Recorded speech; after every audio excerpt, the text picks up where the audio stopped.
I have no neutral thoughts. I have no neutral thoughts.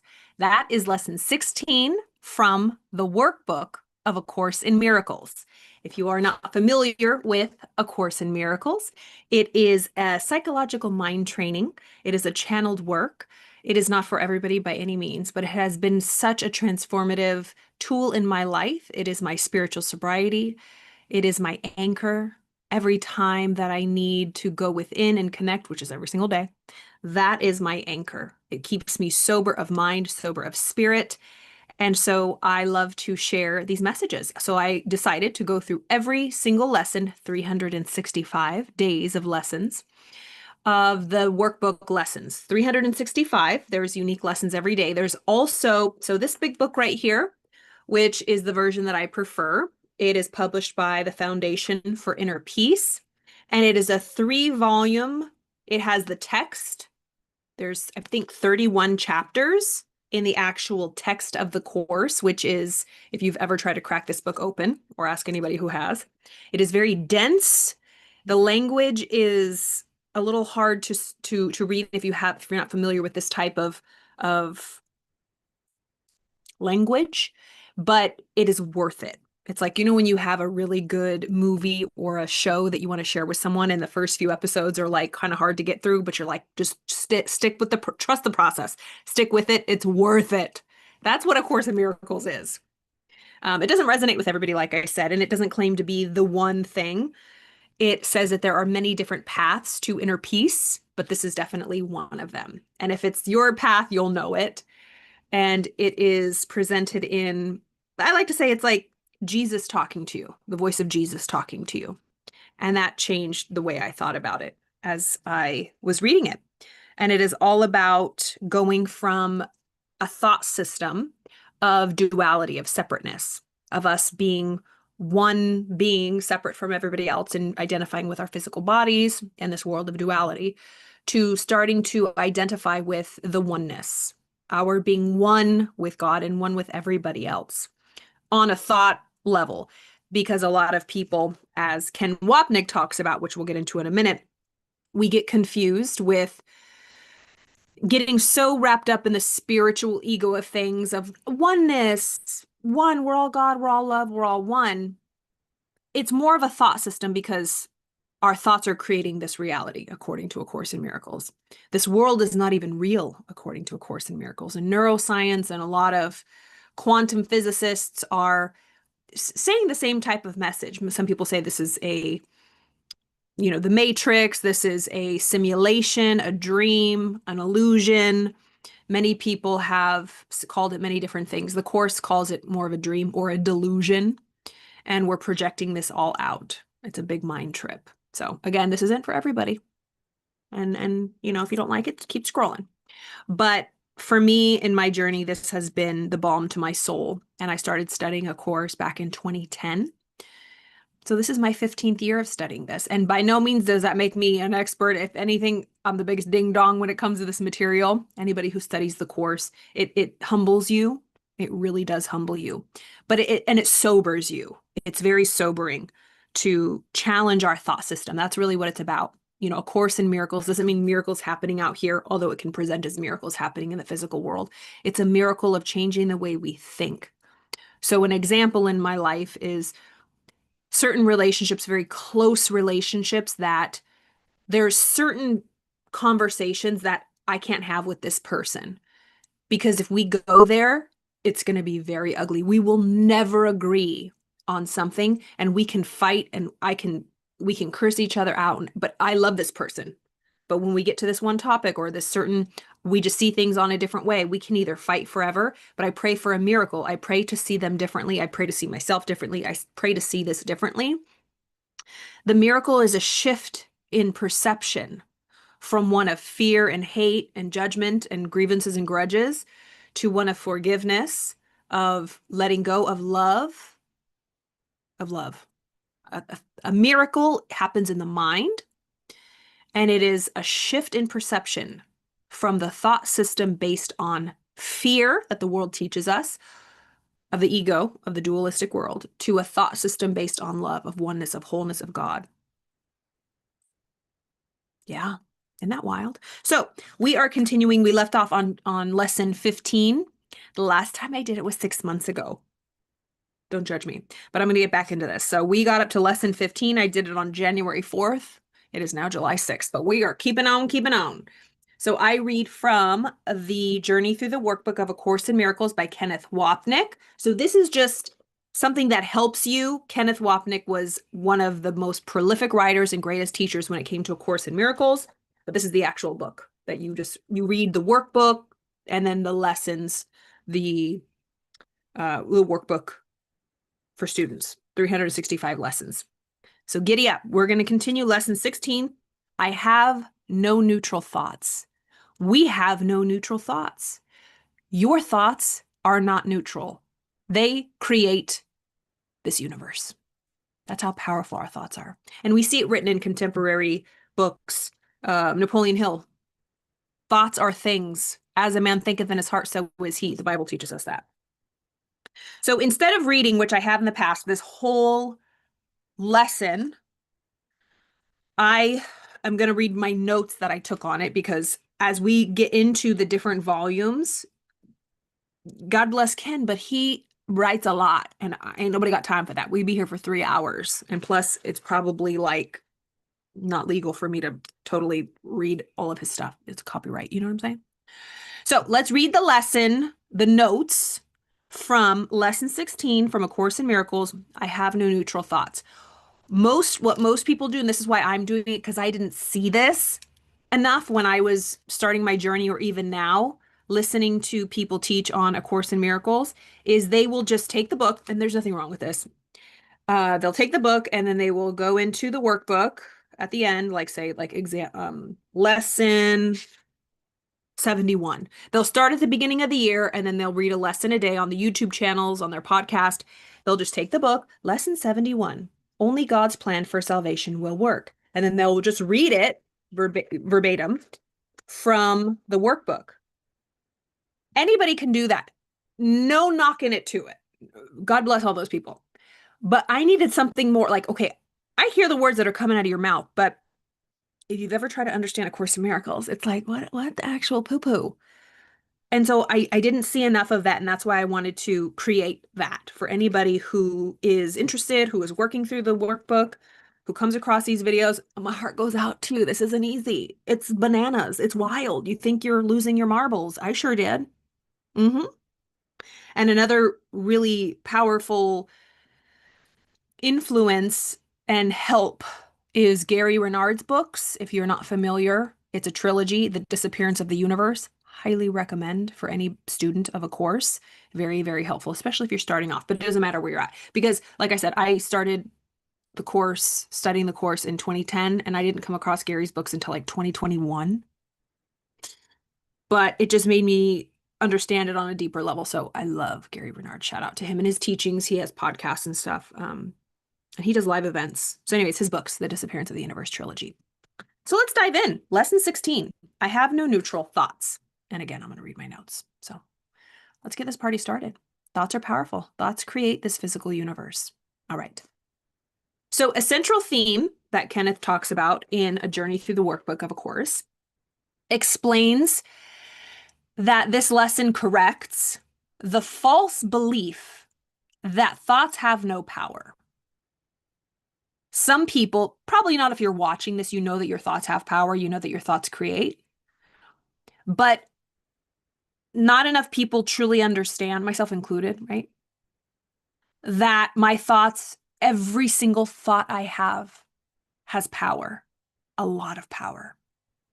So this lesson emphasizes that every thought either reinforces love or fear. Every single thought you have either reinforces love or fear. No in between. And you can say, well, that's so black and white. It is, but there's a lot of gray area. There's a lot of things that fall under the umbrella of fear, and a lot of things that fall under the umbrella of love. So, but we just break it down to the core. Love, fear, or love. So every single thought you have emphasizes either the thought system of love or fear. There is no in between or neutrality. And why I think I love this so much is that it is so black and white. A lot of us like to stay in the gray area for in the false idea that we can, I don't know. I don't know what it is. But what I know, especially being an addict and having gotten sober and working with other addicts, life is very black and white. Literally, we live in a world of duality. It's very black and white. But why? And people don't like that. We want options. But where does that get us? Effery. There is no in between. You are either living in fear or living in love, period, at any given moment. There's no neutrality. There are no neutral thoughts. Your thoughts are not neutral. Even what seems like idle passing thoughts have impact because they shape the world we perceive. So even idle, seemingly passing thoughts, they have an impact because they're creating the world that you perceive, that we perceive. So here are some key insights. Number one, thoughts have tremendous power. Thoughts are not powerless. In fact, they are the foundation of the entire world we experience. According to A Course in Miracles, this whole physical universe is a projection of a thought system of separation from God.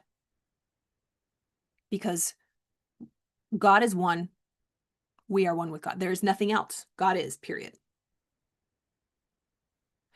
And this physical universe is it's an idea that we could be separate from God, that we could have separate bodies, that God created this physical universe.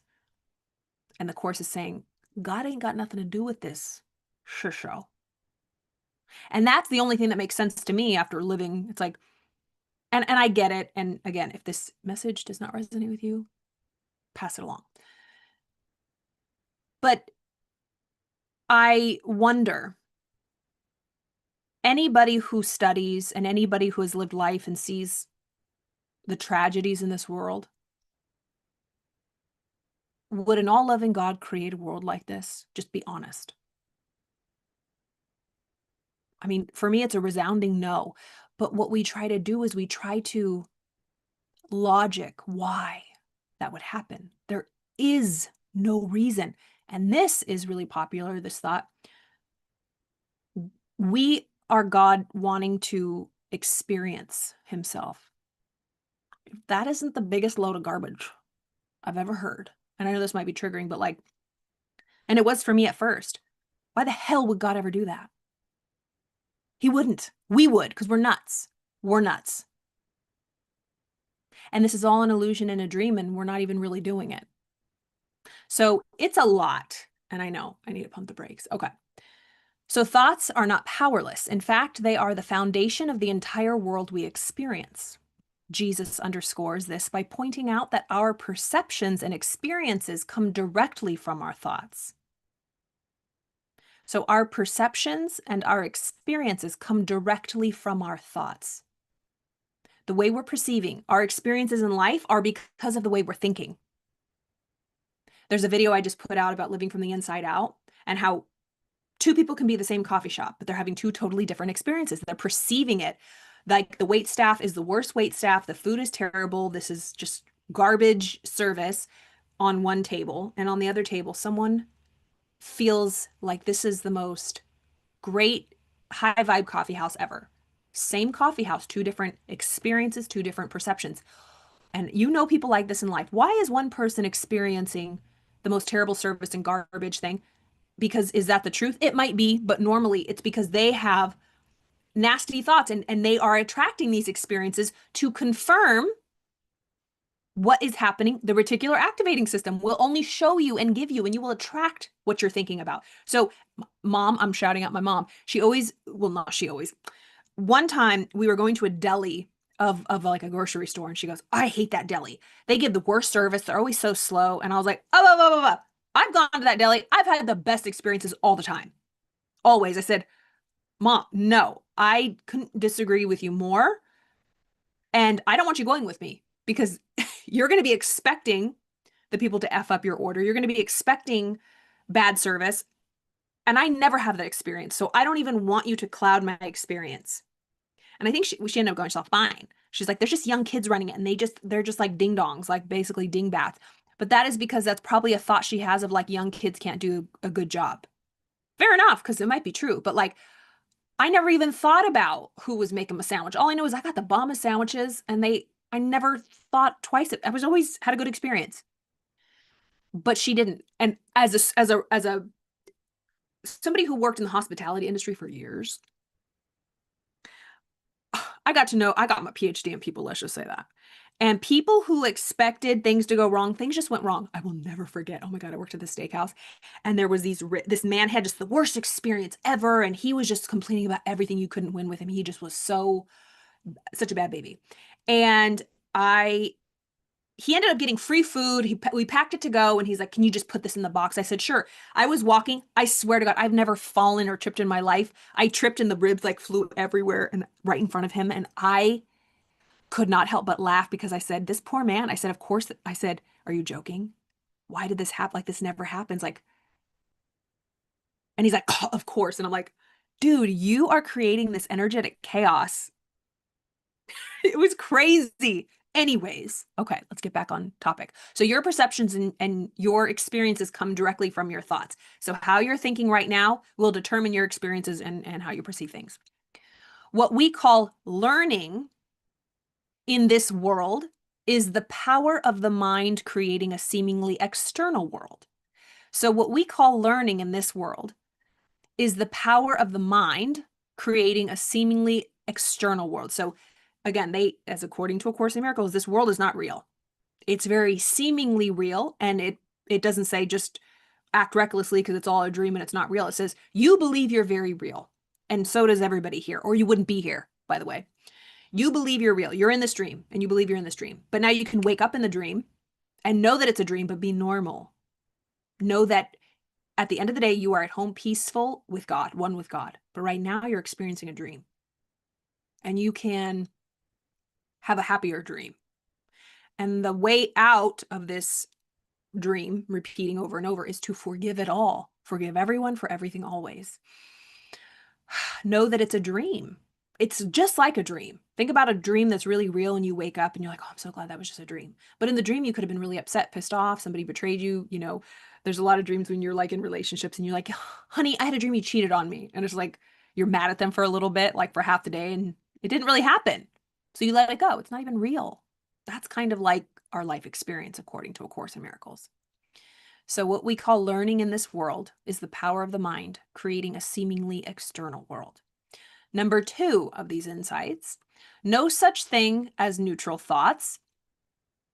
So there's no such thing as a neutral thought. All thoughts have consequences. They either align with the ego, fear, guilt, and separation, or with the Holy Spirit, love, peace, and truth. There are no neutral thoughts. So just think about all the thoughts you're thinking right now about the world, about your life, about your body, about yourself, about your circumstances, about your money, about people in your life, about your family. They are either in alignment with the ego, fear, guilt, separation, or they're in alignment with the thought system of the Holy Spirit, love, peace, and truth. So when you think about money, are you thinking in terms of love, peace, and truth and any variation of that? Or are you thinking in fear, guilt, and separation and any variation of that? And this goes for anything, any topic in our world. Even thoughts that seem trivial or insignificant are rooted in this fundamental choice. We always have a choice. Am I going to think with love or am I going to think with fear? Idle thoughts is a misnomer. No thought is ever without effect. Every single thought we have creates. The ego's use of thought. The ego uses thought to project guilt, hide truth, and reinforce the illusion of separation. So the ego, according to the Course in Miracles, projects out guilt that we feel for being separate from God, for leaving. It's like the prodigal son story. That's the easiest way I can describe it to anybody. It's like, well, Carla, why would we ever run away and be separate from God and create this universe? Why would the prodigal son ever leave home, his rich father? Because he thought he could do it on his own and do it better. But what happened in the prodigal son? The prodigal son realized, uh-oh, I'm sleeping with pigs. I better go home. And he realized that his father was not even upset, wasn't even upset with him because he said, I love you. Come home. You get the best celebration party ever. That's like us when we return home, according to the Course. So we feel guilty about, just like the prodigal son, we feel guilty for leaving the oneness, the perfection that was God and love, because we just had a little thought. And I think that represents the Big Bang Theory, like one thought that just made this whole thing, that we could be different, that we could be separate, that we could do it on our own, we could do it better. And then we feel so guilty about that. So the mind makes a world in which it can escape responsibility for guilt by blaming external forces. So we're pissed. This is all subconscious, very unconscious, that we did this. We believe we did it, but it was just the thought. And they say, what is it called? The tiny mad idea. The Course talks about the tiny mad idea, the thought that we could be separate from God. What a crazy idea. We forgot to laugh at it. So this whole experience we're having is just one tiny mad idea that we forgot to laugh at and we took seriously. And it's all already over. We're already at peace, but we're just thinking that we're here. We're sleeping. We're dreaming that we're here. So the mind makes a world in which it can escape responsibility for guilt by blaming external forces. We think that this world is terrible because of what X, Y, and Z are doing, but not us. We're perfect, right? But there's only one of us here. We are one with everybody. It's like there's a scene in is it Wasp? Ant-Man or I think it's Ant-Man. When he just keeps getting replicated and more of him and it's like a pile of the Ant-Mans and he's trying to crawl up and he just keeps getting divided and it's like cells dividing, replicating. That's like us. There's only one of us, but we divided into one cell, then one cell divided into two, and you know how fast things can multiply? That's kind of like we are all pieces of each other experiencing different aspects of ourselves. We're all one. And that's a trip to get our mind around. I know that. So the mind makes a world in which it can escape. Okay. So Jesus's teaching strategy. Jesus aims to help us become aware of our thoughts, particularly the fearful ones we often ignore or minimize. So it's just a gentle reminder to become aware of our thoughts. Don't feel bad for them. Don't be afraid of them. But become aware of every thought we have, particularly the ones that frighten us or the ones that make us cringe or the ones that scare us, the ones that we often ignore or minimize. He goes on to say, Jesus explains that every judgment, every annoyance or fear, no matter how small, comes from the same belief in separation. Every judgment, every annoyance or fear, no matter how small, comes from the same belief in separation. Point number 5, no hierarchy of thoughts or illusions. There is no hierarchy when it comes to thoughts or illusions. We think there are, but there's not. All ego-based thoughts are equally destructive and equally unreal. All ego-based thoughts, all thoughts that come from what our separated self. I think that I'm Carla with my body and you're over there and I'm here and I'm separate. There's a part of me that believes that, as the sky is blue, and that's what I identify with. But there's a higher version that I know deep down, there's only one of us here. We are all it. The Course says the Son of God is all of us. We are one. So all ego-based thoughts are equally destructive and equally unreal, regardless of their form or intensity. This ties to the A Course in Miracles principle that there is no order of difficulty in miracles.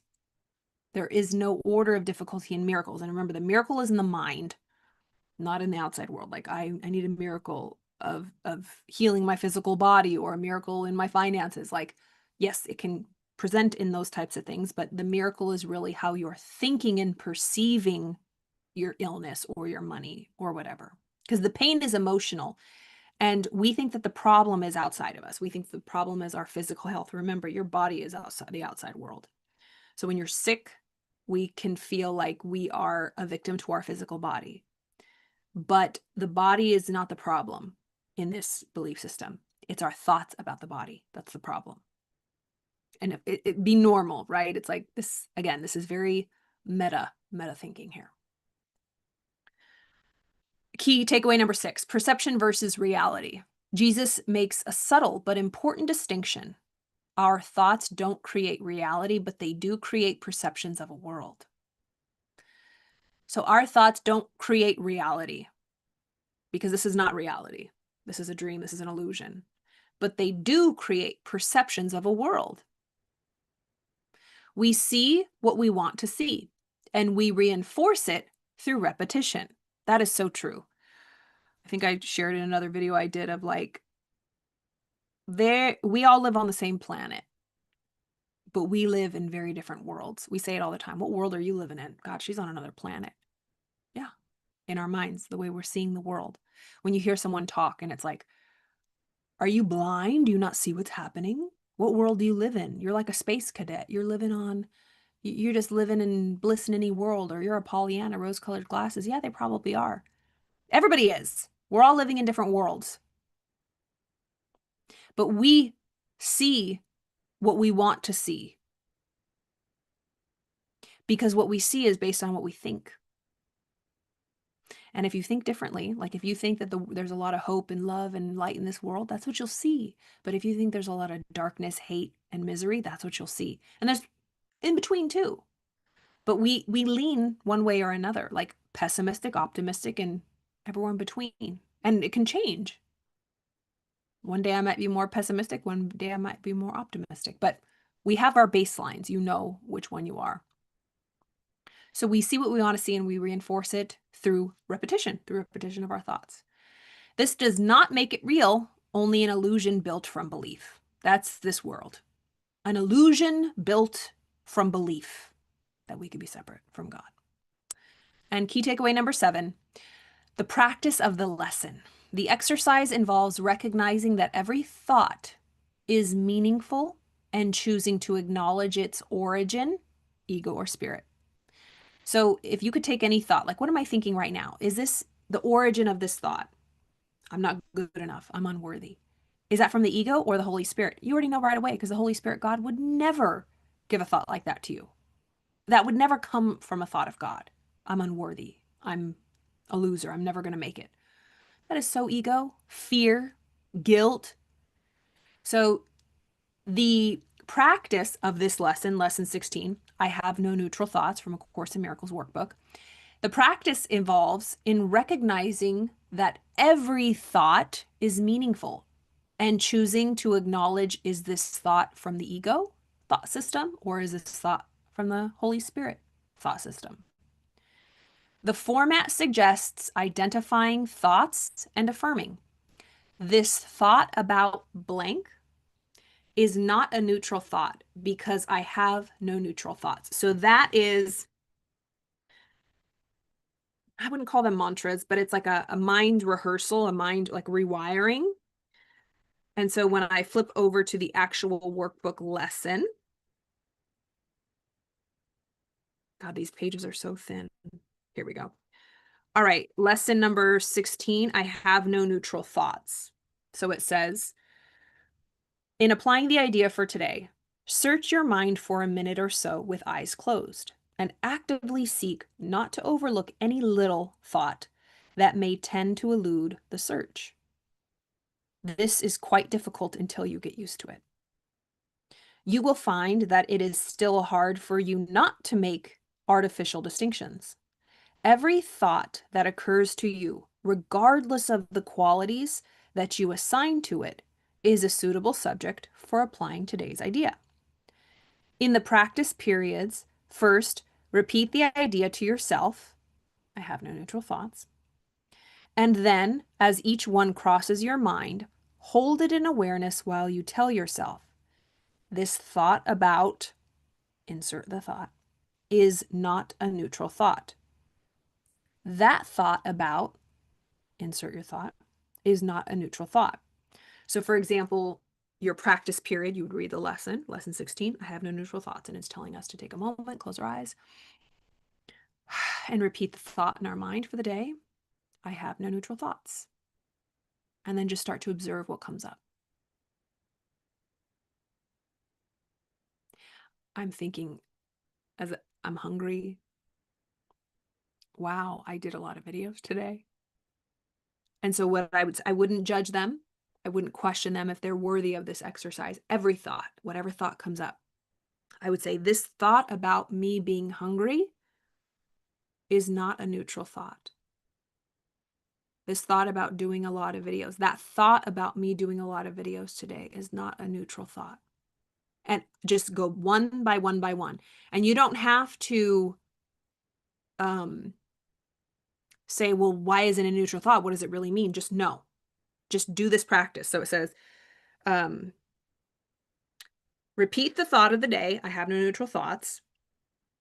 And then just witness any thought that comes up and put it in the sentence structure. This thought about blank is not a neutral thought. That thought about blank is not a neutral thought. Don't say, well, this thought is from the ego. This thought is from the Holy Spirit. No, just repeat the formula.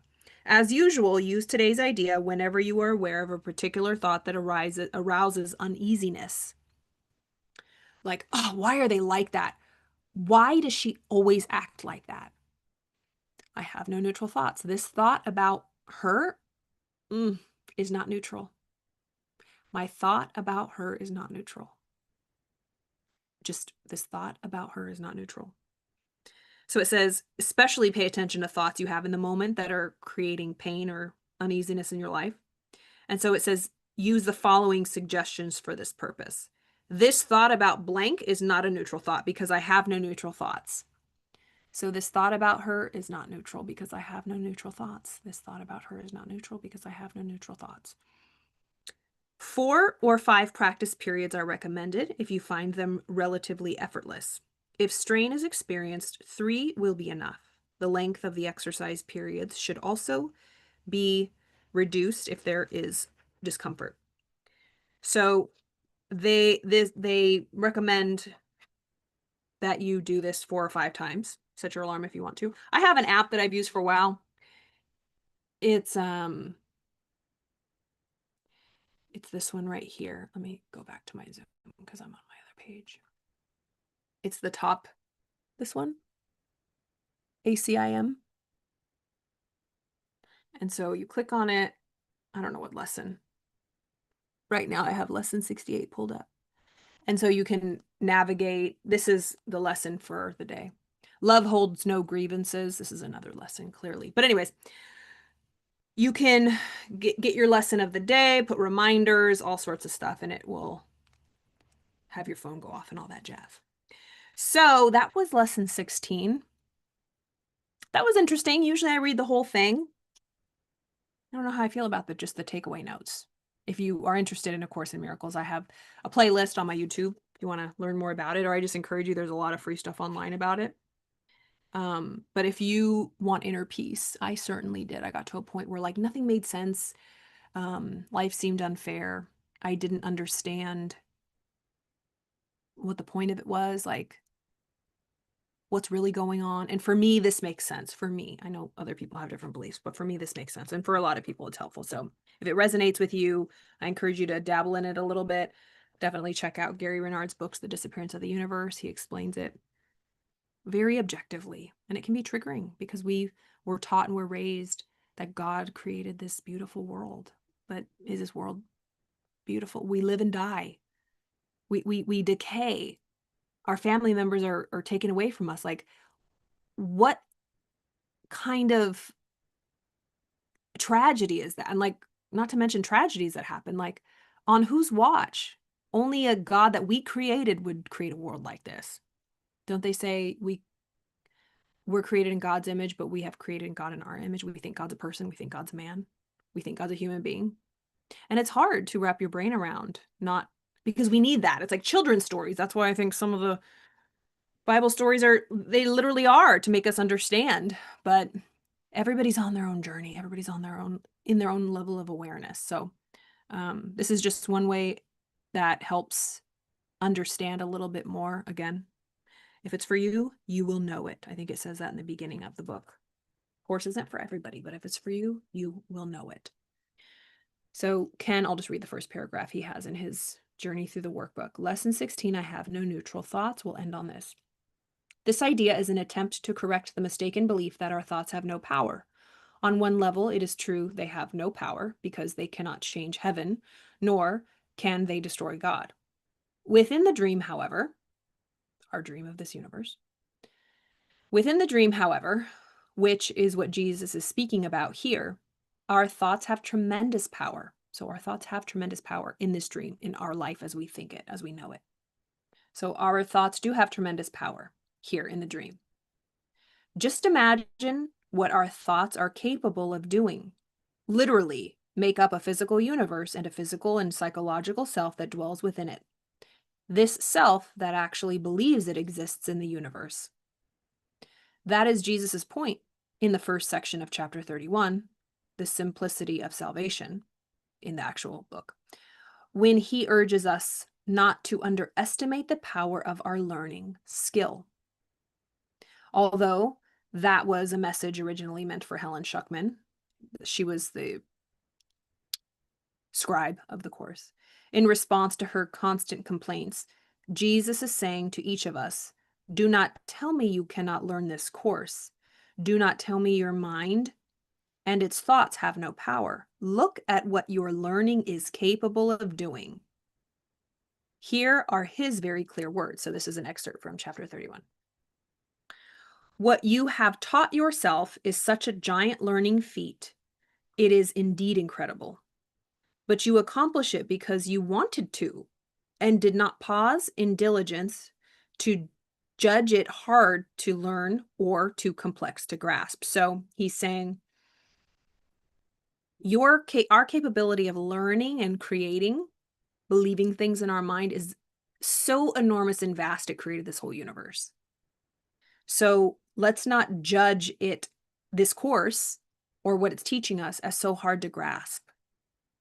No one who understands what you have learned, how carefully you learned it, nobody who understands what you have learned, how carefully you learned it, and the pains to which you went to practice and repeat the lessons endlessly in every form you could conceive of them, could ever doubt the power of your learning skill. There is no greater power in the world. The world was made by it, and even now depends on nothing else. The lessons you have taught yourself have been so overlearned and fixed, they rise like heavy curtains to obscure the simple and the obvious. Say not you cannot learn them, for your power to learn is strong enough to teach you that your will is not your own. Your thoughts do not belong to you, and even you are someone else. Who could maintain that lessons such as these are easy? Yet you have learned more than this. You have continued taking every step, however difficult, without complaint, until a world was built that suited you. And every lesson that makes up the world arises from the first accomplishment of learning. An enormity so great, the Holy Spirit's voice seems small and still before its magnitude. The world began with one strange lesson, powerful enough to render God forgotten, and his Son, an alien to himself, in exile from the home where God himself established him. You who have taught yourself the Son of God is guilty, say not that you cannot learn the simple things salvation teaches you.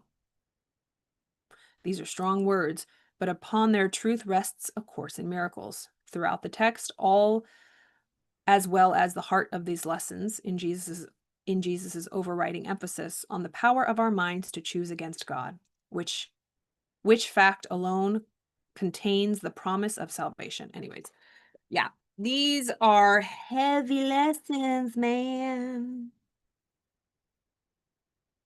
He says, or the book says, what gives rise to the perception of a whole world can hardly be called idle. Every thought you have contributes to truth or to illusion. Either it extends the truth or it multiplies illusion.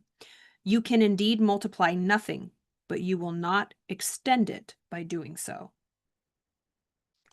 What is interesting here is that Jesus specifically says perception of a world. He is making the distinction that thoughts do not give rise to a world, but a perception of a world, because this world isn't real according to A Course.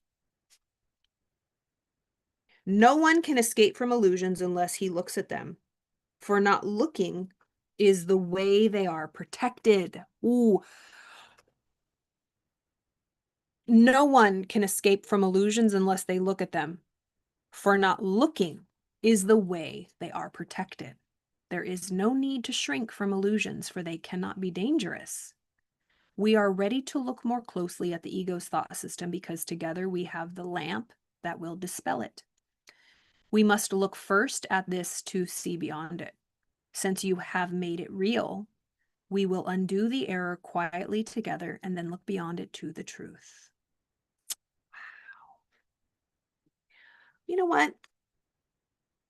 I might just read Ken's things because I just feel more connected the way he talks. Because I did just take some notes, but they weren't my favorite. But in general, if you are a student of a course, you know, lesson 16, there are no neutral thoughts, and just expanding on it, providing notes about it. And what does that mean? How do we practice that? Well, we learned. Just take a moment, observe your thoughts. This thought that just popped up in my mind is not a neutral thought. And especially when we are feeling disturbed, find the thought that's causing the disturbance. Are you upset? Are you disappointed? Are you angry? What's the thought behind it? This person is not listening to me. My wife does not understand me. My husband doesn't listen. If that's the thought, you can say, this thought, my husband doesn't listen, is not a neutral thought. And you just repeat it. Don't observe it. The ultimate reality is that it's not neutral because it's causing either more fear in your life or more love in your life. And especially when we're disturbed, it's a fear-based thought. Fear of what? You don't even have to. This lesson is not calling you to dissect it yet. It's just asking you to train yourself to look at your thoughts, very black and white. Is this thought a thought of love or a thought of fear? Period. And the answers are startling because all my just fear-based 100%, and it causes havoc. So anyways, I hope that was helpful in understanding lesson 16 a little bit more. We will continue lesson 17. As we go along, I'll try to find a way to meet in the middle with reading the actual book, A Journey Through the Workbook, because it's a lot. But you know what? Maybe I'll just do it. We'll see. Mixed with the little notes. But if you are curious about A Course in Miracles, I encourage you to look into it. Or if it doesn't at all, that's okay. You don't have to watch these videos because it ain't for everyone. And it doesn't claim to be for everyone. But for me, it is so sobering. It's a radical message that we are living in a big, giant delusion, projected fear. And the reality is that we are totally at peace, safe, and one with God. That seems right to me. Although I don't experience that right now because I'm in a human body. That seems separate. And so the goal is oneness. The goal is oneness. Read The Disappearance of the Universe or listen to the audiobook. There's a great app. You can get it for like 2 weeks free. I pay for it now. It's called Empower You. It's called Empower You, EMPOWER, Empower You. It has a little heart with headphones on. That one right there. Yoing. It's the Hay House app. And it has all the books. Your affirmation for today is waiting. Let's see. I love this app. As I say yes to life, life says yes to me. Louise Hay. Love her. Yep, it has all the Gary Renard's books. Disappearance of the Universe, Love Has Forgotten No One, Your Immortal Reality. And then there's another book, Jesus and Buddha Knew Each Other in Another Lifetime. That's super cool. Anywho, I hope you enjoyed this. If you are a Course in Miracles student, I'm with you. I feel you. We got this. Let me know if you need any support. All of my information's below. I hope you have a beautiful day. I'll see you next time.